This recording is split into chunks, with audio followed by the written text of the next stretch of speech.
Good afternoon, everyone. I want to say thank you for joining us today. My name is Dania Chowdhury. I'm the project director at the Avery Research Center for African American History and Culture, and we're going to be presenting today the work of the Mellon team, archiving and community Cornerstone, and why we feel this work is just so important and what we have upcoming. So before I begin, I want to introduce my colleagues from left to right. First is Veer. Hello. Hello. My name is Veer Mehta. I am a project archivist under the Mellon Grant, and I started in August of 2023. I received my Master's of Library and Information Science at the University of Illinois. And then prior to working here full-time, I was a graduate intern in the summer of 2022. Hi, I'm Diaje Kelly. I am the education coordinator under the Mellon Grant. I am a recent graduate of College of Charleston with a bachelor's in special education. Hi, my name is Nate Hubler, pronouns she, her. I'm also a project archivist on the Mellon Grant team. I started February 2024. I earned my master's at Drexel University in Philadelphia. And up there, I worked at Temple University's Special Collections Research Center, the German Society of Pennsylvania, and Independence National Historical Park, doing archives and records management work. Thank you so much for joining us. Thank you all. So before we really just get started, I want to just acknowledge who we are as the Avery Research Center in building this community Cornerstone. It really started with the people who have came before us. Our mission has grown from just being an academic hub. If you read some of our early archives of the Avery Research Center that Vera will talk more about, that was processed, mentions that our original institution, Avery Institute of Afro-American History and Culture, they originally were working on preserving the history of all of the Low Country, but together today we focus on collecting and preserving the unique history and culture of the African diaspora. And we have 4 pillars that we do this under as a library, an archive, museum, and a community hub. And then recently in 2023, we received a grant from the Andrew W. Mellon Foundation to help curate our learning experience related to our archives, and in particular focus on our early history as the Avery Normal Institute that was founded in 1865, as well as the Avery Institute of Afro-American History and Culture that was founded in 1978, and you'll learn more details on that, and then us becoming the Avery Research Center African-American History and Culture in 1985. But under this grant, we have 3 different objectives. As you have met via Nate, our first goal is to process collections. Our second goal is to do professional development, as you met Diaje as a recent graduate and the wonderful work you're here that she's been doing as the educational coordinator, really wanting to provide opportunities to new people in the field and promote African-American history. And then our third goal, which we're going to talk more so about, is the work that we're doing in interpreting our different collections. Some of the early things we've done is a really great director's cut when we did oral histories of all of our living directors. That's going to be turned into a book, which also is going to feature long-term staff members dedicating how did the Avery Research Center continue to form. We also have an upcoming symposium, Those Who Have Must Turn Around and Give, that is named after our first executive director, Dr. Marla Glasgow, that's going to focus on education and archives through a Black lens, as well as a gala February 7th, unmasking the legacy of Avery as a masquerade ball. Hi. Hello. Hello. Okay, so I was the first archivist brought onto the Mellon Grant. So if you do visit downstairs, you'll see our processing room. This is all of the unprocessed collections that we've collected over the years. And that was pretty much the point of the Mellon Grant, to go through this backlog of collections and just to start getting through them. And, you know, as time goes on, we'll hire more people. So one of the big collections that we really wanted to work on were the institutional records, the Avery Research Center institutional records.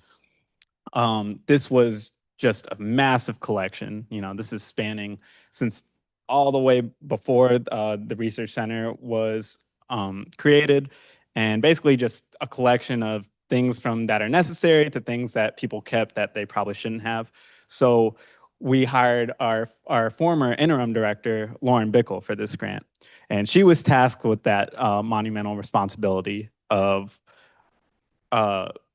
basically creating a processing plan for this institutional collection and making sure that it's sustainable, as time goes on, because she knew that she was just on an interim term and somebody else would have to take over from then on. So, and like I said, a massive collection spanning decades, and it reflected the administrative, the cultural, and the educational work of this institution. So what made Lauren's approach so impactful was not just her technical skill, because she was very technically skilled. It was her clarity of vision, and she approached the research records with Avery's evolving mission to collect, to preserve, and to promote Black life and Black culture in Charleston and the Low Country and beyond. So, with her being my mentor, I feel like the success of this collection was rooted in its sustainability. We had to make sure everything processed categorically could have additions as time goes on. And as new faculty and staff come in and as new directors assume their position. So now the collection is finished up until present day. It spans over 60 linear feet, and it features correspondence, building renovation plans, events and programs, curriculum planning, et cetera. So on a personal note, Lauren gave me guidance. I came here, it's a lot different when you're a graduate intern. You have way more responsibility, and they kind of put it in your hands to be more creative. So yeah, I really didn't have that at all as an archivist. So Lauren kind of showed me the way to think outside of the box and just made me feel comfortable and confident in thinking outside the box. And yeah, I think that was the first step. This was my first job out of school, and that was kind of my first introduction to actual archival work, like true solo archival work. So talking about that Mellon grant that we received, it's called the Liberatory Legacies Grant. So on that phrasing, Liberatory Legacies, I think Lauren's work is a perfect example of how liberation can begin behind the scenes. In the care that we take with institutional histories, how we uplift one another, and then in this case, how we make space for archivists like us to thrive in the future. I do feel prepared to take ownership of this work and contribute meaningfully to that legacy. Lauren is now the technical service archivist at Duke University, and yeah, we were thankful to have her.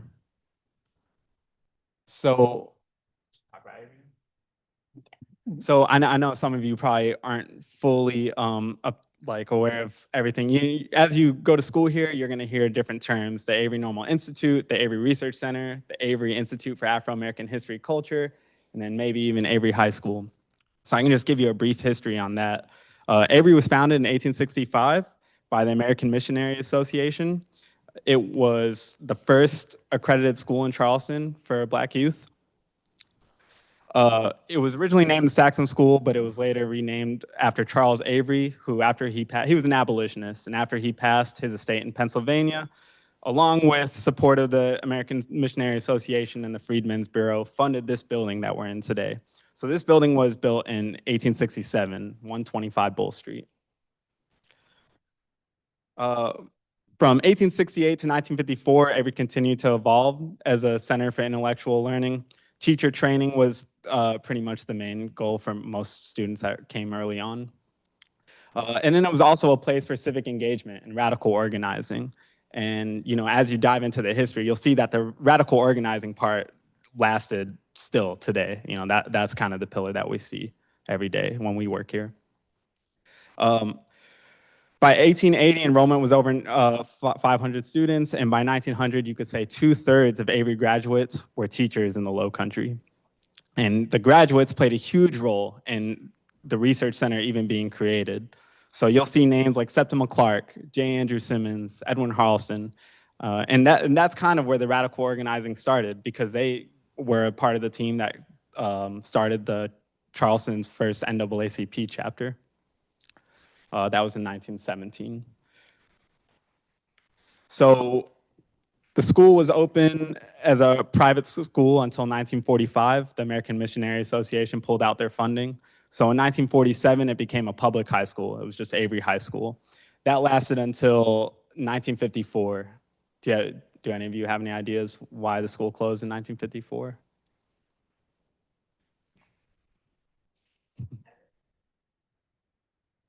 Erica, you want to answer?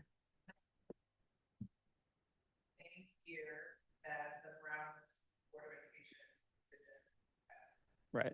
So Brown versus Board was passed. Segregation in schools became illegal technically, but we're still in South Carolina, right? So, the state's rationale or the county's rationale was just there wasn't enough equal funding to be dispersed amongst the schools. So they merged Avery High School with Burke High School, and Burke High School is still downtown today. So the building remained pretty much empty. A couple things, Trident Technical had a business school here. Maybe there was certain organizations that came through, but it wasn't really in use. In the late 70s, a group of former graduates and affiliates of the Avery Normal Institute came together, led by Lucille Whipper, and they formed the Avery Institute of Afro-American History and Culture. Now, they had plenty of projects and missions going on, but the main one was to purchase the building, under ownership, to renovate it, and to create a center for cultural learning or a research center or a library. And obviously those plans came to fruition. So in 1985, the Institute teamed with the College of Charleston, leading to the Avery Research Center of Afro-American History and Culture. And then the inaugural director, Myrtle Glasgow, Dr. Myrtle Glasgow, was hired also in 1985. The Research Center opened in 1990. So if you do ever want to look into Myrtle Glasgow, she has a really good oral history through the Smithsonian, and a big portion of that is talking about her work here. And she was saying that when she was brought on, she was sought out to be the inaugural director. And the reason why she was brought on was because they had this mission of bringing the Avery School building back to life. And I think when you do go downstairs and you see the model of the classroom, or you can see here with all these renovations, we still have these original pillars that are, you see in photographs when it was Avery Normal Institute. So I think she succeeded in bringing that school back to life. And then, of course, with the archive, she did a great job as the inaugural director. The mission has always remained the same for the Avery Research Center: to collect, to preserve, and to promote the unique history and culture of African American diaspora, with an emphasis in Charleston and in the Low Country.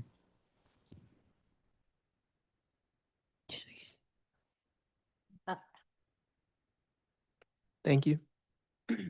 So I'll just touch on some of the other institutional records that we've processed as a Mellon Grant team.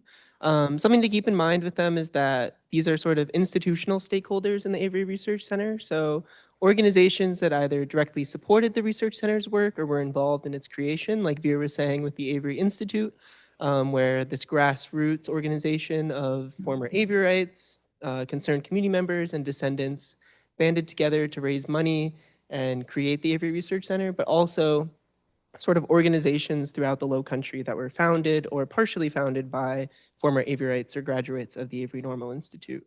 So among them, we have the Phyllis Wheatley Literary and Social Club, which was actually founded in the early 1900s by Jeanette Keeble Cox, who was the wife of Principal Cox at the Avery Normal Institute. And that club still meets today. They're actually the photo at the top of the screen. And in thinking of like what a sort of community cornerstone is, I think they embody one way that you can think of a community cornerstone, where they're approaching community through a love of literature, through a love of reading, but also taking their reading outside of the classroom, doing events at libraries, trying to bring youth in to think about books in different ways, and kind of trying to raise money for different causes around Charleston. And early on in the club's time, they would raise money to bring notable speakers or authors to Charleston to give talks at public events to kind of draw the community into the work that they were doing. And that club often, while it was started at the Avery Normal Institute, it often had teachers involved or former graduates of the Avery Normal Institute or the wives of graduates of the Avery Normal Institute involved in sort of the day-to-day life of that club.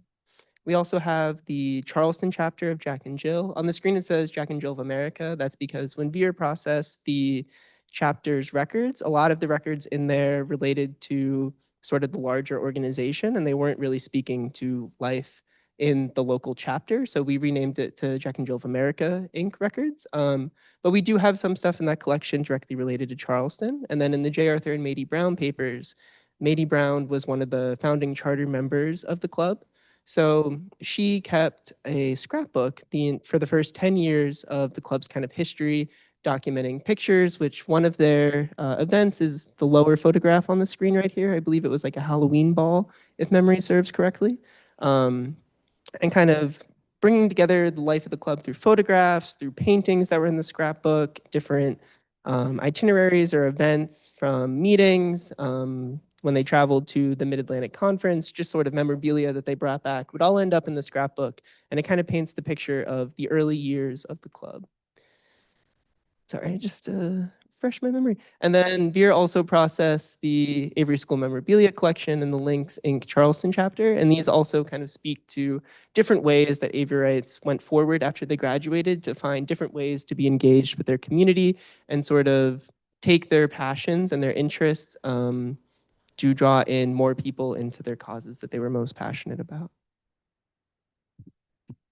So like I was saying on the previous slide with institutional stakeholders, we also have a lot of personal stakeholders or familial stakeholders when it comes to the work that we've been processing as part of the Mellon Grant. So when we think of stakeholders, they can kind of be broken down into 3 unique groups, but they're very fluid. It's not necessarily a stakeholder can only belong to one, some belong to all 3, some belong to 2.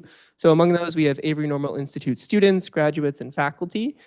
Some in that category were students, and then they went on to graduate, and then they became teachers at the Avery Normal Institute.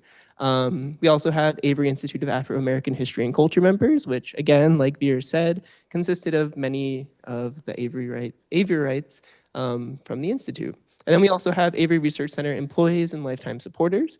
So in some cases, those were people who attended the Avery Normal Institute or were involved with the Institute in the 70s or 80s or into the present day, excuse me, or simply people who were really concerned in the community and recognized the importance of having the Avery Research Center and saving the school building so that it could be here for the future. So I just kind of want to take a moment, or Veer and I want to take a moment to kind of talk about a few different stakeholders through some of the pictures on the screen.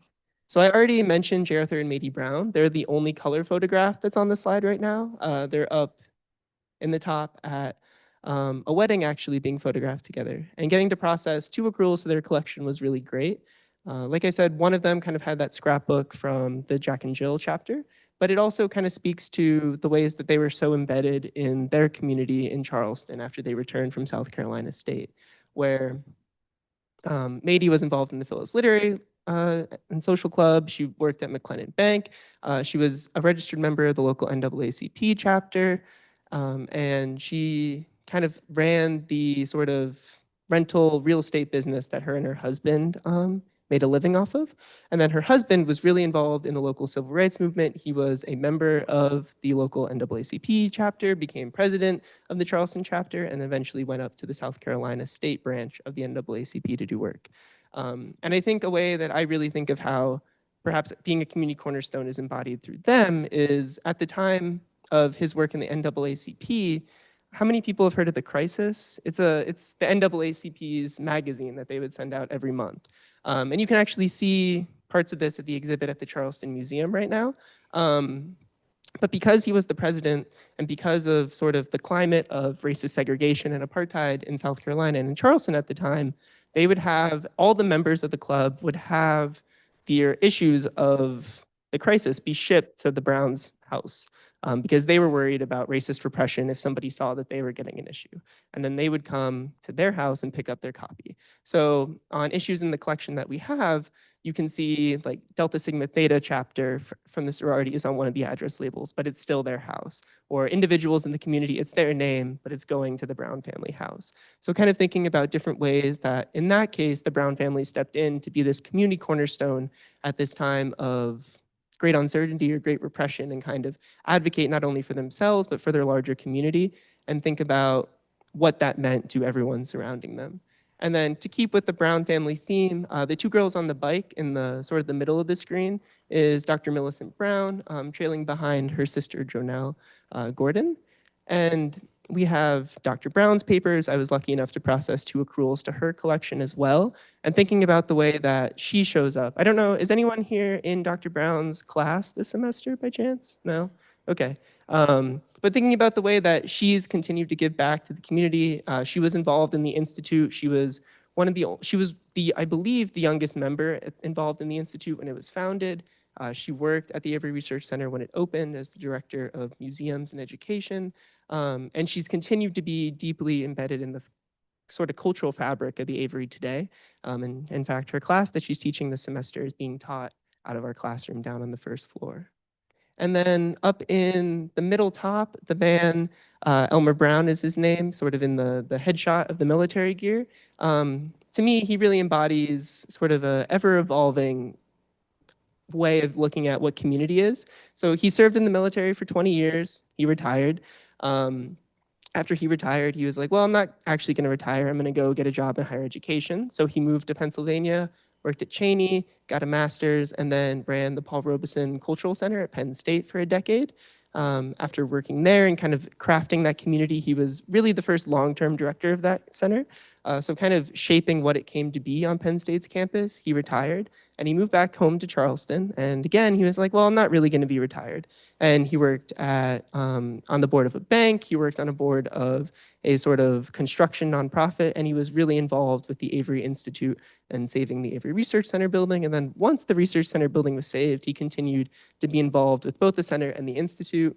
He would arrange field trips for local high school students to tour different HBCUs, and just really involved in sort of the cultural fabric of what it meant to be a community, and always looking for a way that he could tap into whatever community he found himself surrounded by.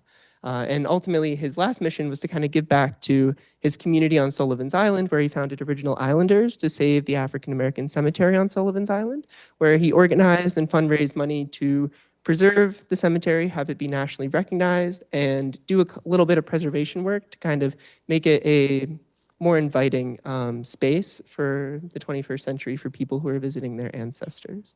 And then I'll pass it over to Veer to talk about the other 3 photos. Yeah, and the other 3 photos were donated by Cynthia McCautry-Smith and the McCautry-Smith Family Papers. So she was a former teacher of the Avery Normal Institute. So I was just gonna, just kind of for display, the top left corner, that is one of the first, that's Dr. Hulda J. Prelo. She was one of the first female black doctors in South Carolina, and she had an office downtown. This bottom right picture is one of her former students. It was just labeled as Lucky as a nickname. And the bottom left is mother on her family side. So, you know, we've done several collections now since we've gotten here, but that the McCautry-Smith Family Papers was probably my favorite, mainly just because of Cynthia McCautry-Smith. You know, I personally, I did get to meet her. And even though there's several powerful women through Avery's history, you know, this is one of the last living ones through, you know, the roots of Avery Normal Institute. And we like to consider her a mother of Avery because she was a student of the Avery Normal Institute. And then she went on to become a teacher. And then after the school closed, she was on the board of the Avery Institute of Afro-American History and Culture, which wasn't basically the reason why the research center was created. And from then on, she was a frequent volunteer and visitor of Avery, and all of the longtime staff, you know, has gotten to know her and work with her. And she actually just passed away this year at the age of 102. So her legacy lives on in this building. But so I'll tell you about that collection.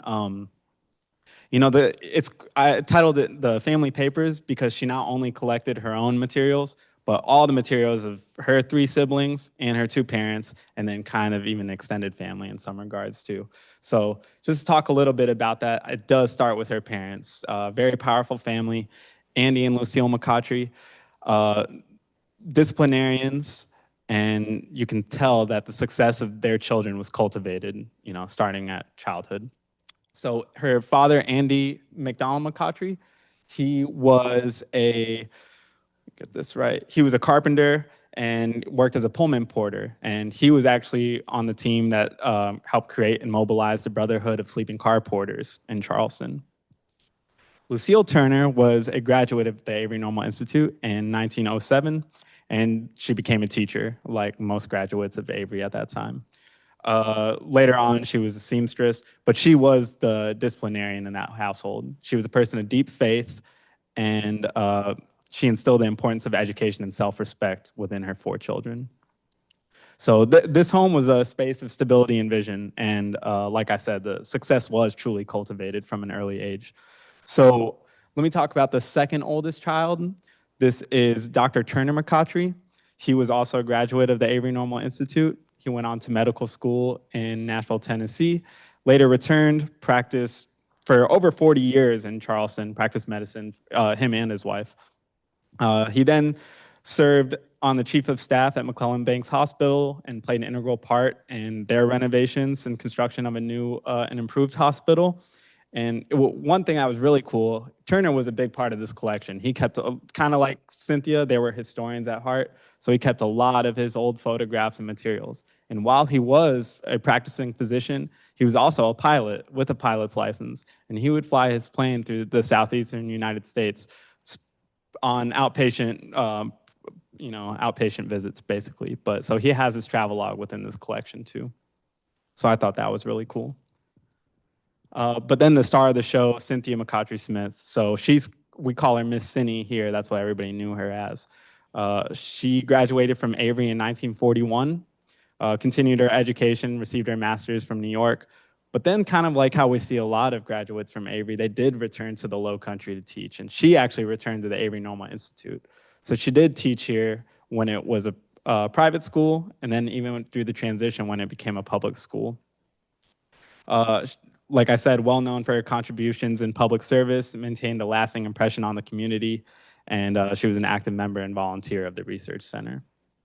So the McCautry-Smith family papers remind us that family legacies are built not just in moments of public recognition, but in consistent daily work of raising children, resisting limitations, and creating those opportunities.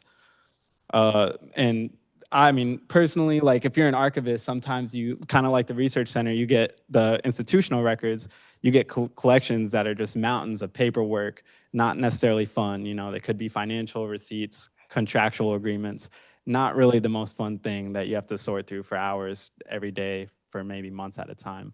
So with Miss Cinny and Dr. Turner, they had scrapbooks. That was their main medium of creating their history. So you see their whole lives, all the way from their late high school to college, to their professions, to having children, and then having grandchildren. They have several scrapbooks within this collection. So not the best for preserving the historical material, but fun for me as an archivist just to look through and kind of be a part of that history.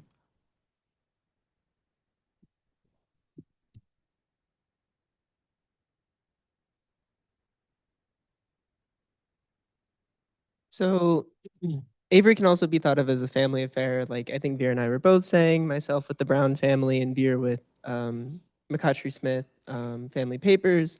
Avery really brought everyone together at a family level. So I won't go too into detail about the Brown family. I feel like I already talked a fair bit about them, but I will talk about the DaCosta family papers, or sort of the different collections within the DaCosta family that I was able to process.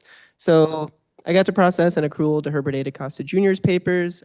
He was an incredible architect and historic building preservationist in the city of Charleston, and his existing collection is massive, and it speaks to that architectural work that he did in the city. So it's it's a lot of blueprints, it's a lot of, like we were saying, sort of receipts and contracts from his business, things of that nature. But the accrual is pretty different. So it has a little bit from some of his civic affiliations, but most of it is things from family vacations that he did with his wife, Emily. So he loved to take photographs. He loved to sketch. He was an architect after all. So in the accrual, there's a ton of photographs from trips to Haiti, trips to South Africa, and sort of all over. And then a couple sketches that he did of buildings kind of on those vacations as well. And then there's also a travel journal kept by his wife, Emily, kind of documenting the same vacations. So it was really fun processing that accrual to go between the photographs and Emily's writings to see how they were kind of seeing the same things and what they thought was worth kind of documenting for themselves or documenting for posterity, whether that was behind the lens of a camera or with a pen on paper.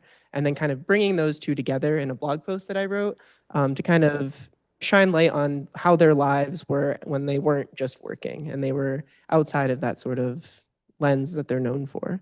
I also got to process the Miriam DaCosta Willis papers, who her father actually was a principal of the Avery Normal Institute, and she was, again, kind of thinking of that community cornerstone element. She was really involved in the extended family of the DaCostas to encourage family members to donate their materials to the Avery Research Center. So she grew up here briefly. She was a child on the grounds of Avery Normal Institute when her dad was principal.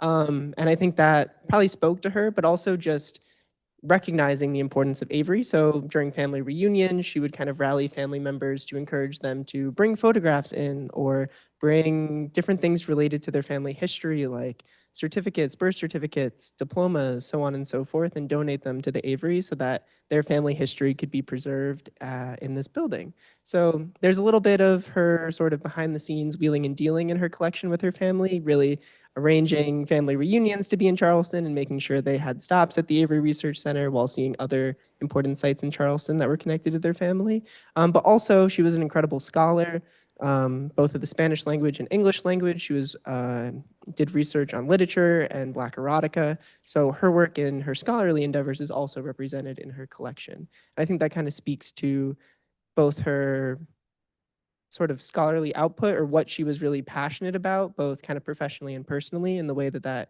is able to be represented in someone's papers once they donate them to an archive.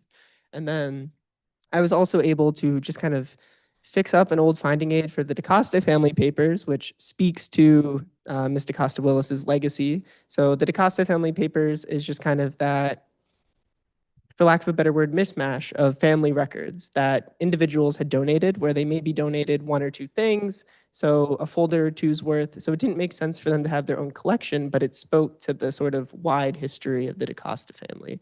So all of those different certificates or photographs or notes or receipts or memorabilia, ephemera, so on and so forth, were brought together in the DaCosta family papers. And it was actually processed originally, I believe, in the early 2000s, but when the college migrated to their new finding aid system, there were a couple errors in sort of the EAD XML language that finding aids are written in the back end. So it was really great to be able to go in and fix those few things so that this collection that's sitting on the shelves of Avery's archives and is open to the public, or was open to the public, could actually be found by researchers or family members or anyone who's interested in learning more about the family. And then I'll just speak quickly to the photographs. So in the top right is the Brown family, again, kind of later on in life. In the middle is parts of the DaCosta family and descent. Actually, in that photograph, I believe specifically it's descendants of William and Ellen Craft. And then on the left is again the McCautry Smith family. And then, so a lot of the work that Vera and I have been doing has been with manuscript collections, so paper materials that people are donating. And a lot of the work that we're working on now or going to be working on for the rest of the project speaks to more visual or audio materials, more AV. So we're going to be working in 3 different areas while also working still with manuscript collections. We're going to be working with photographs through the G.G. Lee photograph collection. He was an incredible photographer and developer of film in Charleston. So his collection is massive. It's been an ongoing project for students and graduate students to kind of sleeve photographs as they're going through. I think that was actually one of Veer's positions when he was here that summer before he became a full-time archivist. So his collection consists of photographs he took, but he also kept copies of all the film he developed. So it really speaks to the wide variety of Black life in Charleston and Black buildings and so on and so forth, kind of documented through the lens of a camera. I've been working on processing the Avery Research Center oral history collections, which includes dozens upon dozens of oral histories conducted by Avery Research Center staff, dozens upon dozens conducted by the Avery Institute, and then just also individual oral histories that were donated to the Research Center to be kind of preserved for history here. And those oral histories, again, I think tell a different way of how community cornerstones can be envisioned or what community might look like. So some of the different projects are speak to life in the Sea Islands and all kind of up and down the South Carolina and Georgia coast. Some speak to the life of South Carolina Black legislators. Some speak to the lives and professional lives of Averites. Some just kind of speak to the wide variety of life in the Low Country. So there's oral histories with musicians, organizers, activists, educators, sweetgrass basket artisans. So really a wide breadth of life is represented within the oral history collection. And then finally, we'll be working with Avery Research Center's non-commercial video collection, which is an incredible collection of recordings of events that happen at the Avery Research Center, especially in the early years where before we could stream live on Zoom, they would have a camera set up and be recording the entire event and then put it in the archive so that people could hear from the scholars or community members who came in to present or talk about whatever topic they were there to speak on for the future. So very excited to get to work on those different projects.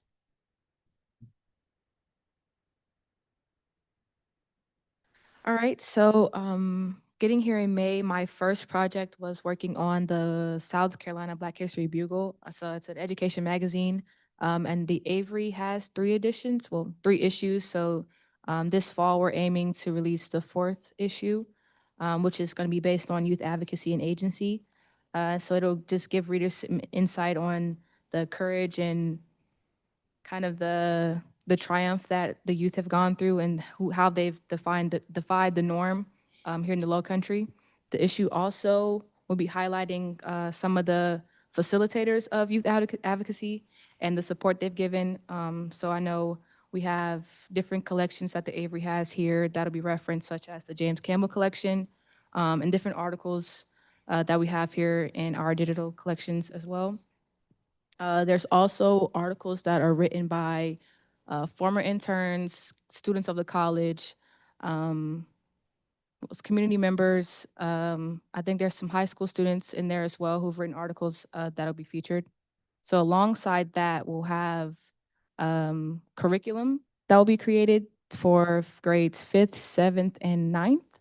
So each lesson plan will be you'll be able to access it digitally. So it'll be like a ready reference for teachers to have during, if they have like National History Days. So like I know Porter God came here this maybe last month for National History Day. So we could have like the program or the Bugle be offered for that. So it would be a digital copy of the Bugle, the lesson plan, links to collections that'll be included in the Bugle. And then there's also a playlist that'll be included, which is also featured in the Bugle as well. So that'll be easily accessed. Teachers and schools can email either me, Dania, and we'll have that ready for them as well. Another thing we're working on is where is it at up there? Avery Messenger podcast. So it's the last picture on the end. So the Avery Messenger is a continuation of the work of a former executive director, Karen Chandler, who created the Avery Messenger in 2003. So it's a newsletter that coincided with the 50th anniversary planning of the last class of the Avery High School. So me and Georgette Mayo, who is also in the audience, will be filming a total of 9 episodes. So it'll be 3 series of episodes. So I think the first series is just the history of the Avery. So it's focused on the transformations of the Avery, the beginning establishment, 1865, as the Avery Normal Institute, the foundation of the College of Charleston's Avery Institute for African American History and Culture, and then now the Avery Research Center that exists today. And then the second set of episodes, it'll be 3 as well. We'll be focusing on libraries, literature, and archives. So we'll discuss the importance of libraries, literary societies, banned books. I think the 10-year anniversary of the Dr. Consuela Francis Book Club will be featured. And then we'll end the series highlighting some of the collections and social communities that we have just to keep the archival records living on. And then the last section will be focusing some of the culture of the Low Country. So we'll discuss topics on like Gullah Geechee foodways, African spirituality, like where it originated, the practices, how it plays a role throughout the Low Country and the corridor and beyond. And then we'll focus on the community, historical acts of resistance, and what we can do to remain resistant today. And then the last thing that we're trying to get out, that I'm most excited about this one, is the Treasure Recipes Cookbook. So I think we have the 3rd edition in our collection. So that was, I think it was created in 1991 during the Avery Institute of Afro-American History and Culture. So it highlights recipes from community members who contributed, gems just passed down through generations, and new upcoming cuisine at the time. And the book features 7 sections, ranging from different sauces, appetizers, baked goods, pastries. So next year, 2026, we're aiming to have it out, a new edition, just to kind of revamp what we have now. And we're trying to add like our own modern twist, I guess. So we want to keep like the original designs and flow, but add some historical context in relation to foodways, spirituality, resistance, kind of keeping the theme throughout the 3, not programs, but projects that we have. Thank you. So it kind of just keeps the theme, and it kind of coincides with the podcast as well. So we're aiming to kind of get a call out for new recipes and from community members and beyond, to include in this edition, and kind of just mesh together decades of cooking and, culture and family fun, just to keep that all together.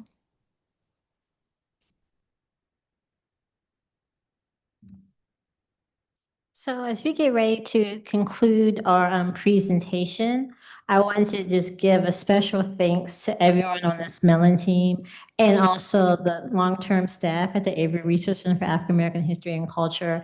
Almost anything we do would not be possible without your guidance and assistance and letting us be free to really just explore the collections. And just a special shout out to Nate and Vera, who have processed over 100 linear feet and continue to do this work. And I'm just very at the ready. If you have any type of research questions, they're just an awesome team. Diage just got on board.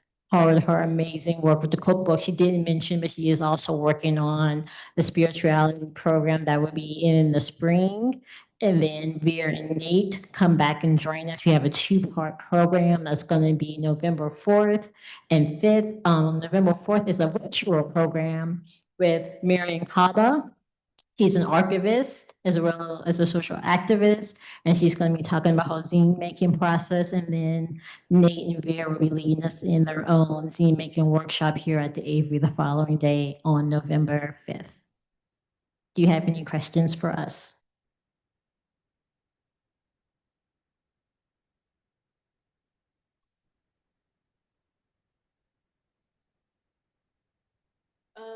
So the first one is a physical copy of the cookbook that we have, in the building. Yes, so we have a physical copy of that here in the building. So if you wanted to look at it, you could always schedule an appointment and we could pull it for you and you can, look through that as well. And then that bugle, so that we have 3 editions here in the building that you can access. And I think they're also accessible online. And then the podcast, so we haven't put that out yet, but we're in the process of getting that out. So we filmed 2 episodes already, one with Darren Lee Calhoun II, who is our facilities director here. And then we filmed our 2nd episode today with Dr. Millicent Brown. So we're trying to get it out as soon as we can get it edited. Yeah. And approved. I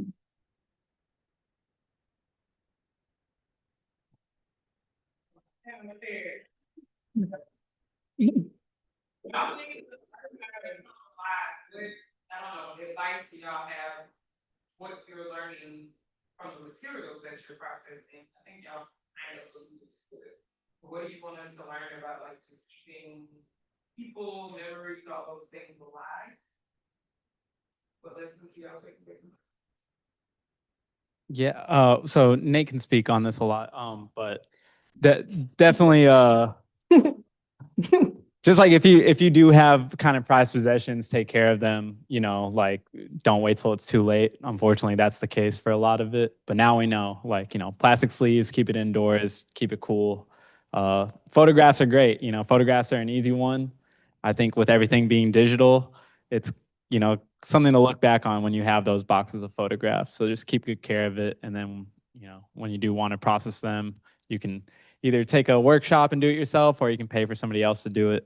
But yeah, just keep that in mind for the future.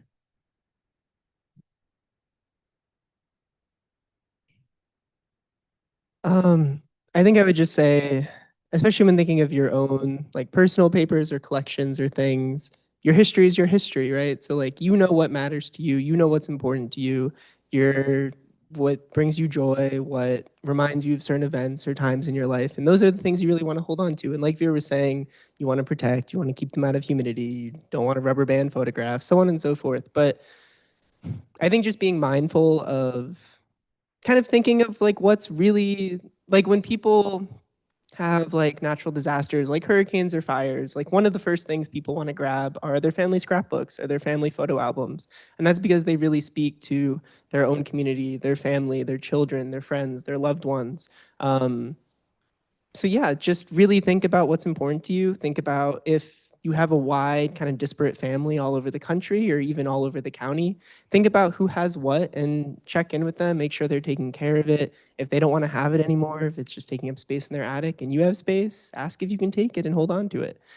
Because that's kind of how family memories live on. That's how times with friends live on.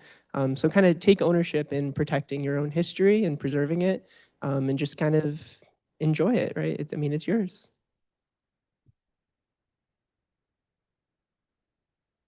Thank you. Are there any other questions?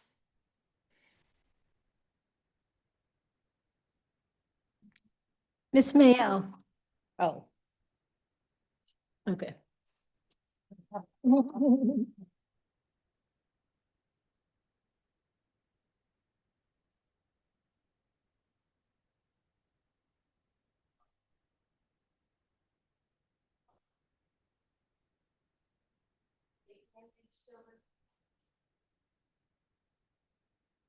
Um, yeah. I mean, I would say like nothing has been, for the most part, like nothing has been like catastrophically damaged. Like there's photographs that maybe were in a really humid attic or like just in the low country. It's real humid here. So like photos get kind of bent and curl over time. So just flattening photos out. Um, there was an educator who went to Avery from up in Monk's Corner. She had gotten an honorary doctorate from a seminary school. So she had donated her robes, like her cap and gown, her whole regalia. And over time, that had gotten mold on it. So just like cleaning it up, stuff like that. But nothing where the damage was so severe that the items couldn't be preserved. Um, I think perhaps the most fun, challenging part is when, and Vera can really speak to this with the research center records, where just new boxes will pop up of something where we're like, we definitely processed this whole thing, and then all of a sudden there's a new box and we're reprocessing parts of the collection, and thinking about how things fit in. So yeah, hope that answers your question. I'll pass it to Veer. Yeah, I agree. Nothing catastrophic. And, that was kind of like what we were trained on in school so it's fun when those types of scenarios come around. So when you do pull out something that has water damage or mold, just knowing what to do, but nothing that's been too damaged to where we couldn't do anything with it. And luckily enough, like everybody that's from here that donated materials, they were historians, so they might have thought that they were doing the right process, even if they weren't. So usually the damage would be on the boxes that they kept everything in. So as archivists, we're supposed to kind of preserve the integrity of, say, if they give a scrapbook, we want to keep the binding, we want to keep the cover, even if it's not in great shape. Unfortunately, we can't always. So we do have to take it apart. We do have to take the photographs out and kind of cut around their personal handwritten messages. But no, yeah, I mean, yeah, I get excited when kind of a new issue arises like that because it kind of changes it up. It's a learning experience. Have you ever found material with like, oh, did I travel, but is it something that is directly to what's going on I think we did have we had some personal photos from the Gigi Lee stuff, but no, nothing like that. Yeah, I mean, it's just great going back in time and going through basically, yeah, everybody's family history. So when you get those sort of things, you get to kind of travel in their footsteps a little bit. Do you have anything, Nate? Ms. Mayo? Yes. I'm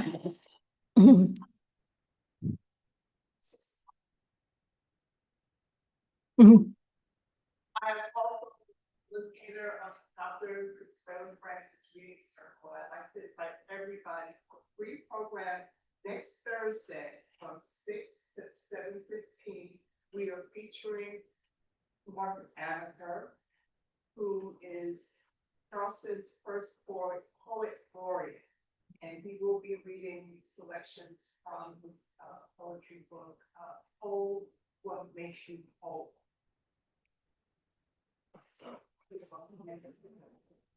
Thank you, Ms. Mayo. And again, next year we start the celebration of the 10th year anniversary of the Dr. Consuela Francis Book Club.